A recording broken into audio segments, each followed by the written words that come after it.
Class start ചെയ്യാം. ഇന്ന് നമ്മൾ ചെയ്യാൻ പോകുന്നത് നമ്മുടെ ജൂൾസ് ലോയുടെ കുറച്ച് ഇക്വേഷൻസ് ഒക്കെ പഠിച്ചിട്ടുണ്ട് അല്ലേ. അപ്പൊ ആ ഇക്വേഷൻസ് പ്രോബ്ലത്തിൽ നമുക്ക് എങ്ങനെ അപ്ലൈ ചെയ്യാമെന്ന് നമുക്ക് നോക്കാം. അപ്പൊ നമ്മൾ ഫസ്റ്റ് പ്രോബ്ലം ചെയ്യാനായിട്ട് പോവാണ്. ഫസ്റ്റ് പ്രോബ്ലം എന്താണെന്ന് നമുക്ക് നോക്കിയാലോ.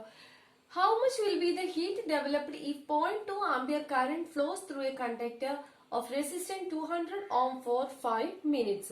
ഒരു കണ്ടക്ടറിൽ ഡെവലപ്പ് ചെയ്തിരിക്കുന്ന ഹീറ്റിനെ കണ്ടുപിടിക്കുക. ഓക്കെ, അപ്പൊ അതിന്റെ ബാക്കിയുള്ള ടേംസ് എല്ലാം നമുക്ക് തന്നിട്ടുണ്ട്. That means current, time and resistance is mentioned in the question. Okay, അപ്പൊ ഈ മൂന്ന് കാര്യങ്ങൾ നമ്മൾക്ക് ക്വസ്റ്റ്യനിൽ മെൻഷൻ ചെയ്തിട്ടുണ്ട്. അപ്പൊ ആ കണ്ടക്ടറിൽ ഡെവലപ്പ് ചെയ്തിരിക്കുന്ന ഹീറ്റ് കണ്ടുപിടിക്കുക.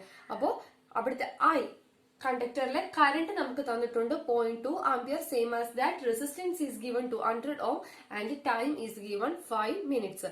പക്ഷെ ടൈം നമുക്ക് തന്നിരിക്കുന്ന ഏതിലാണ്? 5 മിനിറ്റ്സിലാണ്. നമ്മൾ ഏത് ഇക്വേഷൻ യൂസ് ചെയ്ത് നമുക്ക് ചെയ്യാൻ പറ്റും? I, R and T is given, so that we can adopt the equation H is equal to I square RT അല്ലെ. H is equal to I square RT എന്നൊരു ഇക്വേഷൻ നമുക്ക് യൂസ് ചെയ്യാം. ഇവിടെ ഒരു പ്രത്യേകത, ടൈം നമുക്ക് തന്നിരിക്കുന്നത് 5 മിനിറ്റ്സിലാണ് അല്ലെ. നമുക്കറിയാം, നമ്മൾ ജൂൾസ് ലോ പറഞ്ഞപ്പോൾ നമ്മൾ പഠിച്ചതാണ് current I is measured in ampere, resistance is measured in ohm and time is represented in second എന്ന്. അപ്പൊ ഇവിടെ ക്വസ്റ്റ്യനിൽ തന്നിരിക്കുന്ന ടൈം മിനിറ്റ്സിലാണ്. So we need to convert it to second. സെക്കൻഡിലോട്ട് നമുക്ക് അതിനെ എന്ത് ചെയ്യണം? കൺവേർട്ട് ചെയ്യണം. സോ തന്നിരിക്കുന്ന ടേംസ് ആദ്യം നമുക്ക് എഴുതാം. So first one, current I is equal to 0.2 ampere, same as that. Resistance R is equal to 200 ohm and time T is equal to 5 minutes, so that we need to convert മിനിറ്റിനെ സെക്കൻഡിലോട്ട് ആക്കണമെങ്കിൽ നമ്മൾ എന്ത് ചെയ്യണം? For converting minute to second, we need to multiply it with 60 അല്ലേ. So 5 into 60 is equal to 300 second. Okay, അപ്പം ടൈമിനെ നമ്മൾ മിനിറ്റിൽ നിന്ന് സെക്കൻഡിലോട്ട് convert ചെയ്തു. Okay, ഇനി നമുക്ക് ഇക്വേഷൻ യൂസ് ചെയ്യാം. H is equal to I square R T means 0.2 the whole square, I square ആണ് 0.2 the whole square into R 200 into time 300 അല്ലെ. So 0.2 means 0.2 the whole square means 0.04, 3 into 2 6, 6 fours are 24, 6 fours are 24, പിന്നെ ഒരു 4 zeros കൂടെ വരും. അപ്പൊ ഇവിടെ 0.04 ആണ്, 2 decimal place വരും. അപ്പൊ നമുക്ക് ആൻസർ എന്ത് കിട്ടും? 2400 ജൂൾ നമുക്ക് ആൻസർ കിട്ടും. So heat developed in the conductor is 2400 joule. നമ്മൾ ഏത് ഇക്വേഷൻ യൂസ് ചെയ്തു? We use the equation H is equal to I square RT. By substituting all the values, we get the answer that heat developed in the conductor is H is equal to 2400 joule. Okay. 1 calorie എന്ന് പറഞ്ഞാൽ 4.2 joule ആണ്. അങ്ങനെയാണെങ്കിൽ നമ്മളുടെ ഈ develop ചെയ്തിരിക്കുന്ന ഹീറ്റിനെ നമുക്ക് എന്തിലോട്ട് എഴുതുക? എത്ര കാലറി ആയിട്ടാണ് ഇവിടെ ഹീറ്റ് ഡെവലപ്പ് ചെയ്തിരിക്കുന്നതെന്ന് എഴുതുക. ഓക്കെ, സോ ഹീറ്റിനെ നമുക്ക് കാലറിയിൽ റെപ്രസെന്റ് ചെയ്യും. ഇവിടെ ജൂളിലാണ് നമ്മൾ റെപ്രസെന്റ് ചെയ്യുന്നത്. അപ്പൊ കാലറിയിലോട്ട് റെപ്രസെന്റ് ചെയ്യണമെങ്കിൽ നമ്മൾ എന്ത് ചെയ്യണം? 1 കാലറി 4.2 ജൂളിന് ഈക്വൽ ആണ് പറഞ്ഞിട്ടുണ്ട്. അപ്പോ 2400 ജൂൾ എന്ന് പറഞ്ഞാൽ എത്ര കാലറിയാണ് നമുക്ക് എങ്ങനെ കണ്ടുപിടിക്കാം? അപ്പൊ നമുക്ക് ഇതിനെ എന്ത് ചെയ്യാം? ഡിവൈഡ് ചെയ്യാം. 2400 by 4.2 ചെയ്ത് കഴിഞ്ഞാൽ നമുക്ക് ഹീറ്റിനെ ഏതിലോട്ട് കിട്ടും? കാലറിയിലോട്ട് നമുക്ക് heat developed. So the heat developed in the conductor is represented in calorie here. So it is equal to 571.42 calorie, and in joule it is H is equal to 2400 joule. So this is the question as we want to solve. Find out the heat developed in 3 minutes by a device of resistance 920 ohm working under 230 volt. ഒരു ഡിവൈസിൽ develop ചെയ്തിരിക്കുന്ന ഹീറ്റിനെ കണ്ടുപിടിക്കുക. തന്നിരിക്കുന്ന terms 230 volt തന്നിട്ടുണ്ട്. Same as resistance is given and time is given. So തന്നിരിക്കുന്ന terms നമുക്ക് ആദ്യം എഴുതാം. V is equal to 230 volt. Resistance R is equal to 920 ohm. Okay. Then time T is equal to 3 minutes എന്നാണ് തന്നിരിക്കുന്നത്. So we need to convert it into second. That means 3 into 60, which is equal to 180 second. Okay. Abo V, R and T are the terms mentioned in the question. So can we obtain H is equal to I square RT equation that we have solved in the first problem? പറ്റത്തില്ല അല്ലേ. കാരണം ഇവിടെ I എന്നൊരു term ഇല്ല. നമ്മൾ use ചെയ്യുക ഇവിടെ തന്നിരിക്കുന്ന V യും R ഉം T ആണ്. അപ്പൊ നമുക്ക് മറ്റൊരു ഇക്വേഷൻ നമുക്കറിയാലോ. ഏത് ഇക്വേഷൻ ആണത്? H is equal to V square by R into T. V ഉണ്ട്, R ഉണ്ട്, T ഉണ്ട്.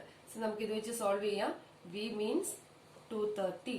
So it's square by R means 920 into 180 seconds. So 230 square by 92 into 18, which is equal to 10350 joule. H is equal to, solve ചെയ്യുമ്പോൾ നമുക്ക് കിട്ടുന്ന answer ആണ് 10,315 joule. H is equal to 10350 joule. So we use the equation H is equal to V square by R into T for finding this solution. ഈ solution കണ്ടുപിടിക്കാനായിട്ട് നമ്മൾ use ചെയ്ത equation ഇതാണെന്നേ. പക്ഷേ ഇത് കൂടാതെ നമുക്കിനി മറ്റൊരു ഇക്വേഷൻ യൂസ് ചെയ്ത് ഈ സെയിം പ്രോബ്ലത്തിനെ സോൾവ് ചെയ്യാൻ പറ്റുമോ നോക്കിയാലോ. അതായത് നമ്മൾ H is equal to V square by R into T, H is equal to I square RT, ഇതല്ലാതെ നമ്മൾ ഒരു ഇക്വേഷൻ കൂടെ പഠിച്ചിട്ടുണ്ട് അല്ലേ. H is equal to VIT, H is equal to VIT എന്ന ഇക്വേഷൻ നമ്മൾ പഠിച്ചു. ഈ ഇക്വേഷനെ വെച്ച് നമുക്ക് ഈ സെയിം പ്രോബ്ലത്തിനെ സോൾവ് ചെയ്യാൻ പറ്റുമോ നോക്കിയാലോ. പക്ഷെ ഇവിടെ ഒരു ടേം മിസ്സിംഗ് ആണല്ലേ. ഐ എന്ന ടേം ക്വസ്റ്റ്യനിൽ മെൻഷൻ ചെയ്തിട്ടില്ല. പക്ഷെ ഐ എന്ന ടേമിനെ നമുക്ക് കണ്ടുപിടിക്കാനും വഴിയുണ്ടല്ലോ. We can adopt A is equal to IR Ohm's law. From here we can find I is equal to V by R. ചെയ്യാമല്ലോ. is equal to V യുടെ വാല്യൂ നമുക്കുണ്ട് 230 by R ന്റെ വാല്യൂ നമുക്കുണ്ട് 920, that is 23 by 90.25 ampere. So I യുടെ value നമുക്ക് ഇവിടെ കിട്ടി. ഇനി നമുക്ക് ഇക്വേഷനിൽ സബ്സ്റ്റിറ്റ്യൂട്ട് ചെയ്യാമല്ലോ. H is equal to VIT, V is equal to 230 volt into I is equal to 0.25 into T is equal to 180 second, which is equal to 10350 joule. So the heat developed is equal to 10350 joule as we use the equation H is equal to VIT. So is same problem we can solve the same problem by using different equation. രണ്ട് different equation use ചെയ്ത് നമ്മൾ ഈ same പ്രോബ്ലത്തിനെ നമ്മൾ ഇവിടെ എന്ത് ചെയ്തു, solve ചെയ്തു. അപ്പൊ നമ്മൾ നെക്സ്റ്റ് പ്രോബ്ലം സോൾവ് ചെയ്യാൻ പോവാണ്. നമുക്ക് ക്വസ്റ്റ്യൻ എന്താണെന്ന് അനലൈസ് ചെയ്യാം. Let's calculate the heat developed when 3 ampere current flows for half an hour through an electric iron box designed to work under 230 volt. So നമുക്ക് ഇവിടെ കണ്ടുപിടിക്കേണ്ടത് ഒരു ഇലക്ട്രിക് അയൺ ബോക്സിൽ ഡെവലപ്പ് ചെയ്തിരിക്കുന്ന ഹീറ്റ് എത്രയാണെന്ന് കണ്ടുപിടിക്കുക. ഓക്കെ, സോ അവിടെ എന്തെല്ലാം തന്നിട്ടുണ്ട്, വോൾട്ട് തന്നിട്ടുണ്ട്, അതേപോലെ തന്നെ കറന്റ് തന്നിട്ടുണ്ട്, സെയിം ആസ് ദാറ്റ് ടൈമും തന്നിട്ടുണ്ട്. ഫോർ ഹാഫ് ആൻ അവർ എന്നാണ് പറഞ്ഞിരിക്കുന്നത്. Half an hour means 30 minutes അല്ലേ. അപ്പൊ സോ നമുക്ക് കാര്യങ്ങളെല്ലാം ഡയറക്റ്റ് തന്നിട്ടുണ്ട്. അതായത് H കണ്ടുപിടിക്കണം, V തന്നിട്ടുണ്ട്, I തന്നിട്ടുണ്ട്, same as that time also given. So then നമുക്ക് H is equal to VIT എന്നൊരു ഇക്വേഷൻ യൂസ് ചെയ്ത് തന്നെ നമുക്ക് ഇത് സോൾവ് ചെയ്യാനായിട്ട് സാധിക്കും. എല്ലാം ഡയറക്റ്റ് ആയിട്ട് കൊടുത്തിട്ടുണ്ട്, സാധിക്കും അല്ലെ. നമുക്ക് നോക്കിയാലോ. സോ തന്നിരിക്കുന്ന terms, first I is equal to 3 ampere and time T is equal to 30 മിനിറ്റ്സിലാണ് കൊടുത്തിരിക്കുന്നത്. സോ ദാറ്റ് നമുക്ക് അതിനെ സെക്കൻഡിലോട്ട് കൺവേർട്ട് ചെയ്യണം. Second, then volt is given 230 volt. ആണല്ലോ. ഇനി നമുക്ക് ഏത് ഇക്വേഷൻ യൂസ് ചെയ്യാം? H is equal to VIT. V means 230 into I, 3 ampere into time 1800. So നമുക്ക് കിട്ടുന്ന 1242000 ജൂൾ. ഓക്കെ, നമുക്ക് കിട്ടുന്ന ആൻസർ എങ്ങനെ വരും? 1242000 ജൂൾ എന്ന ആൻസർ നമുക്ക് കിട്ടും. അതായത് നമുക്ക് ഇതിനെ കിലോ ജൂളിലോട്ട് മാറ്റാം. ഇതിപ്പോ ജൂളിലാണ് നമുക്ക് ആൻസർ കിട്ടിയിരിക്കുന്നത്. നമുക്ക് ഇനി കിലോ ജൂളിലോട്ട് മാറ്റാൻ എന്ത് ചെയ്യണം? ഡിവൈഡഡ് ബൈ 1000 ചെയ്താൽ കിട്ടും. That means 1242 kilo joule. So develop ചെയ്തിരിക്കുന്ന ഹീറ്റ് എന്ന് പറഞ്ഞാൽ എത്രയാണ്? 1242 കിലോ ജൂൾ. 1242 കിലോ ജൂൾ എന്ന് നമുക്ക് അതിന്റെ ആൻസർ കിട്ടി. സോ ഈ മെത്തേഡിൽ നമുക്ക് പ്രോബ്ലത്തിനെ സോൾവ് ചെയ്യാനായിട്ട് സാധിക്കും. അപ്പൊ നമ്മള് ഇവിടെ രണ്ട് കോളമായിട്ട് നമ്മൾ ഹീറ്റർ എ ഹീറ്റർ ബി എന്നും പറഞ്ഞ് നമ്മൾ എഴുതിയിട്ടുണ്ട്. അതിൽ കുറച്ച് സ്പെസിഫിക്കേഷൻസ് നമ്മൾ എഴുതിയിട്ടുണ്ട്. അപ്പൊ ഈ രണ്ട് ഹീറ്റർ എനെ ഹീറ്റർ ബിനെ നമ്മൾ അനലൈസ് ചെയ്യാൻ പോകണം. Okay, so now we are going to analyse these two table, heater A and heater B. So some of the features are given in the column, that is working voltage, resistance and working time. In both the case are mentioned in the column. അവിടുത്തെ heat develop ചെയ്തത് വരെ solve ചെയ്ത് വെച്ചിട്ടുണ്ട്. അപ്പൊ നമുക്ക് നോക്കാം. Heater എയിൽ it is given that working voltage is 230 volt, same as that heater B also working voltage is 230 volt, and resistance in heater A is 1150 and resistance in heater B is 460 ohm. Working time is in both cases working time are same 5 minutes. അപ്പോൾ രണ്ട് heater എയുടെയും heater ബിയുടെയും കുറച്ച് incidents തന്നിട്ടുണ്ട്. Working voltage രണ്ടിടത്തും same ആണ്. അതേപോലെ resistance രണ്ടിടത്തും differ ആണ്. അതായത് ഹീറ്റർ എയില് 1150 ഹീറ്റർ ബിയില് 460 ഓമും ആണ് മെൻഷൻ ചെയ്തിരിക്കുന്നത്.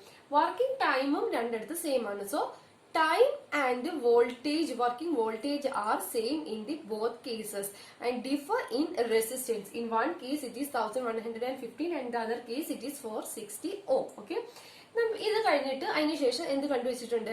ഹീറ്റ് ഡെവലപ്പ് ചെയ്ത് ജനറേറ്റ് ചെയ്ത് ഹീറ്റും ഇവിടെ സോൾവ് ചെയ്ത് വെച്ചിട്ടുണ്ട്, which is used by the equation H is equal to V²/R into T.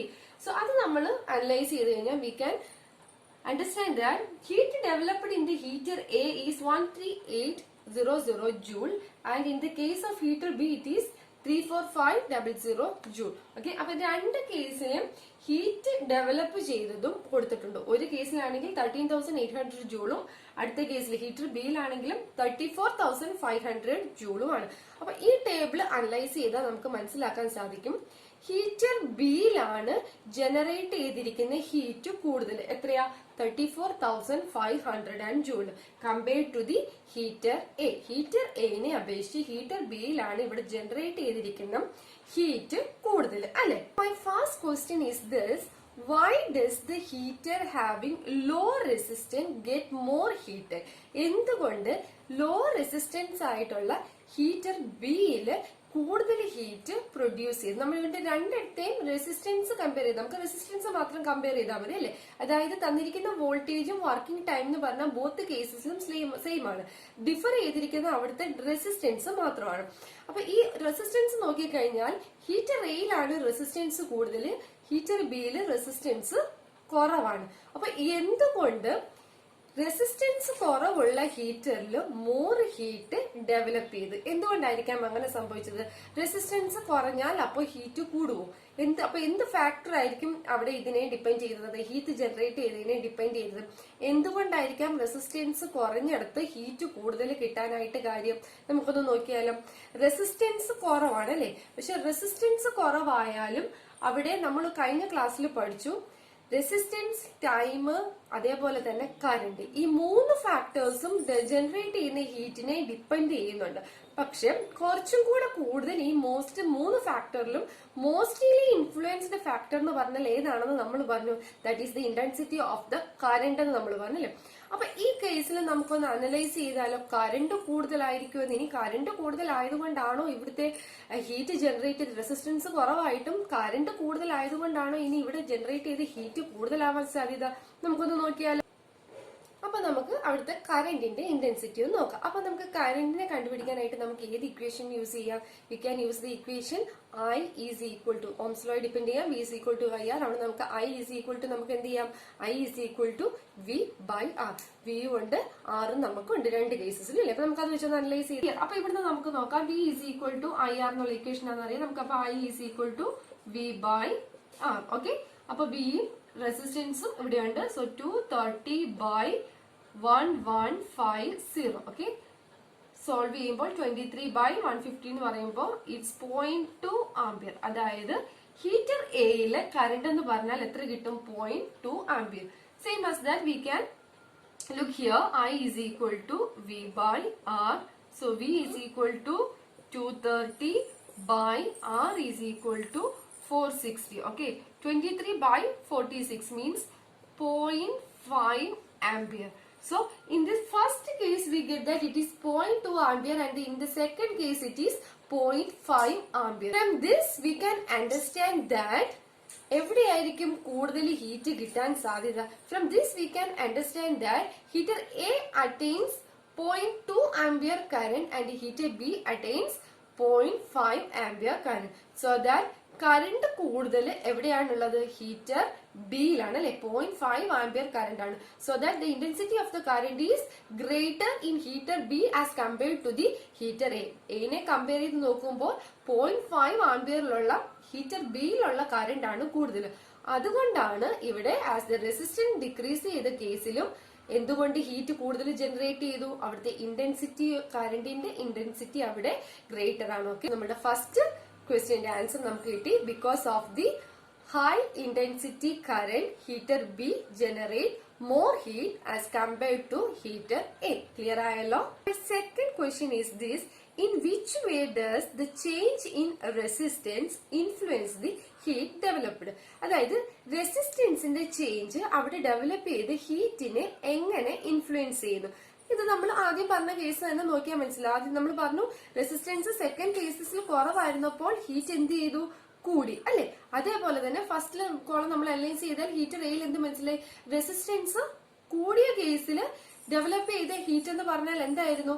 കുറവായിരുന്നു അല്ലെ. ഇവിടെ 1150 ഓം ആയിരുന്നു റെസിസ്റ്റൻസ് ആയിരുന്നു. അപ്പോ കിട്ടിയ ഹീറ്റ് ഡെവലപ്പ് എന്ന് പറഞ്ഞാൽ 13,800 ജൂൾ ആയിരുന്നു അല്ലെ. But in the second case, in the case of heater B 460 ohm resistance, അവിടെ റെസിസ്റ്റൻസ് കുറവാണ്. But the developed heat is 34,500 joule ആണ്. അപ്പൊ നമുക്ക് ഇതിന്റെ റിലേഷൻ, അതായത് ചേഞ്ച് ഇൻ റെസിസ്റ്റൻസും ഹീറ്റും തമ്മിൽ എങ്ങനെയാണ് റിലേഷൻ, അല്ലെങ്കിൽ അവ തമ്മിലുള്ള ഇൻഫ്ലുവൻസ് നമുക്ക് എങ്ങനെ പറയാം? As the resistance increases the heat developed will be decreased. Okay, as the resistance കൂടുതലാണെങ്കിൽ അവിടെ ജനറേറ്റ് ചെയ്യുന്ന ഹീറ്റ് കുറവായിരിക്കും. ഇനി റെസിസ്റ്റൻസ് കുറവാണെങ്കിൽ അവിടെ ഡെവലപ്പ് ചെയ്യുന്ന ഹീറ്റ് എന്ന് പറഞ്ഞാൽ കൂടുതലായിരിക്കും. ഇവിടെ റെസിസ്റ്റൻസ് കുറവായിരുന്നു, ഡെവലപ്പ് ചെയ്ത ഹീറ്റ് കൂടുതലായിരുന്നു. ഫസ്റ്റ് കേസിൽ റെസിസ്റ്റൻസ് കൂടുതലാണ്, അവിടെ ഡെവലപ്പ് ചെയ്ത ഹീറ്റ് എന്ന് പറഞ്ഞാൽ കുറവാണ്. So as the resistance increases the heat generated will be decreases. അവിടുത്തെ ഹീറ്റ് കുറവായിരിക്കും. ക്ലിയർ ആയല്ലോ? സോ അടുത്തത് നിങ്ങളുടെ തേർഡ് ക്വസ്റ്റ്യൻ ആയിട്ട് നിങ്ങളുടെ ടെക്സ്റ്റിൽ കൊടുത്തിരിക്കുന്നതെന്ന് പറഞ്ഞാല് find out the current in both cases, in the case of heater A and heater B. അതേപോലെ തന്നെ compare the current with heat, current develop ചെയ്ത് ഹീറ്റും തമ്മിലുള്ള ഇൻഫ്ലുവൻസ് കമ്പയർ ചെയ്യാനാണ് ചോദിച്ചിരിക്കുന്നത്. അപ്പൊ അത് നമ്മൾ ഓൾറെഡി കണ്ടുപിടിച്ചു അല്ലെ, നമ്മളൊന്ന് കണ്ടുപിടിച്ചു വെച്ചു. അതായത് ഫസ്റ്റ് എയിൽ നമ്മൾ I = V/R ചെയ്തപ്പോൾ ഇവിടെ നമുക്ക് കിട്ടിയത് 0.2 ആംപിയറും, ഓൺ ദ അതർ കേസിൽ നമുക്ക് കിട്ടിയത് I = V/R വെച്ച് ചെയ്തപ്പോൾ നമുക്ക് കിട്ടിയത് 0.5 ആംപിയറും ആണ് നമുക്ക് കിട്ടിയത് അല്ലെ. അപ്പൊ അത് വെച്ച് നമ്മൾ എയും ബിയും നമ്മൾ ഓൾറെഡി ഫസ്റ്റിൽ തന്നെ നമ്മൾ അത് ചെയ്തു. ഫസ്റ്റ് ഹീറ്റർ എയിൽ നമുക്ക് കിട്ടിയത് 0.2 ആംപിയറും ഹീറ്റർ ബിയിൽ നമുക്ക് കിട്ടിയത് 0.5 ആംപിയർ കറന്റ് ആണ്. അപ്പൊ ഇതിനെ ബേസ് ചെയ്ത് നമുക്ക് എങ്ങനെ കറന്റും ഹീറ്റും തമ്മിലുള്ള റിലേഷൻ പറയാം?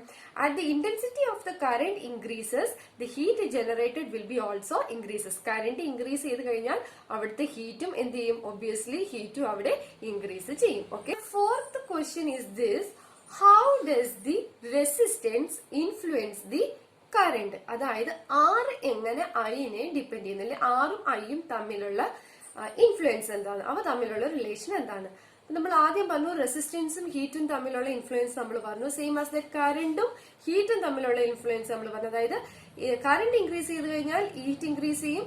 റെസിസ്റ്റൻസിന്റെ കേസിലാണെങ്കിൽ റെസിസ്റ്റൻസ് ഇൻക്രീസ് ചെയ്ത് കഴിഞ്ഞാൽ ഹീറ്റ് ഡിക്രീസ് ചെയ്യും. ഇനി ഈ റെസിസ്റ്റൻസും കറന്റും തമ്മിലുള്ള റിലേഷൻ എന്താണ്? ഓക്കെ, അപ്പൊ നമ്മൾ ഈ രണ്ട് കേസസിലുമുള്ള കറന്റ് നമ്മൾ ഓൾറെഡി കണ്ടുപിടിച്ചിട്ടുണ്ടായിരുന്നു അല്ലെ.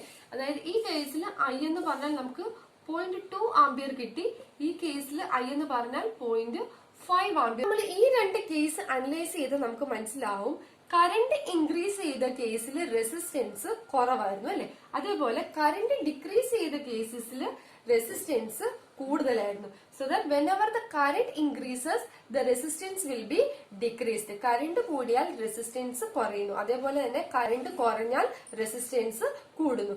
അങ്ങനെയാണ് ഇവിടുത്തെ റിലേഷൻ വരുന്നത്. അപ്പൊ ഈ രണ്ട് കേസ് അനലൈസ് ചെയ്ത് നമുക്ക് മനസ്സിലാവും. In the case of heater A the current obtained is I = 0.2 ampere and in the heater B current I = 0.5. That means whenever I = 0.5 at that condition resistance will be decreased. അതായത് current കൂടിയാൽ resistance അവിടെ കുറയുന്നു, current കുറഞ്ഞാൽ resistance അവിടെ കൂടുന്നു. So ഇന്നത്തെ class എല്ലാവർക്കും മനസ്സിലായെന്ന് വിശ്വസിക്കുന്നു. Let's wind up and see you soon in the next video. Thank U.